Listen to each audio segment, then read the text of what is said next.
Rekaman kamera pengawas memperlihatkan saat pelaku melakukan pencurian di rumah warga yang ada di Jalan Kiai Haji Ashari, Kelurahan 11 Ulu, Kecamatan Seberang Ulu 2, Palembang. Pelaku terlihat mengendap melintas ruang tamu dan masuk dalam kamar, kemudian mengambil telepon genggam. Dari rekaman kamera pengawas korban ini, pelaku diringkus Unit Pidana Umum Polrestabes Palembang. Namun karena dalam proses penangkapan tersangka berusaha kabur, polisi pun melumpuhkannya dengan tembakan.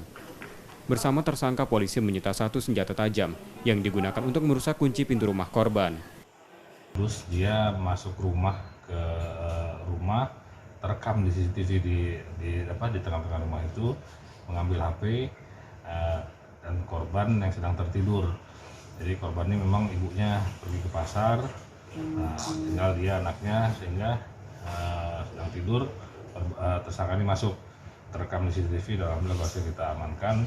Ada BB juga sajam untuk nyongkel jendela dan satu buah HP yang dia ambil dari korban. Dan saat ini kita proses dia untuk mempertanggungjawabkan apa yang dia telah lakukan. Kini tersangka ditahan di tahanan Polrestabes Palembang dan terancam hukuman 5 tahun penjara. Yudi Kiswanto, Kompas TV, Palembang, Sumatera Selatan.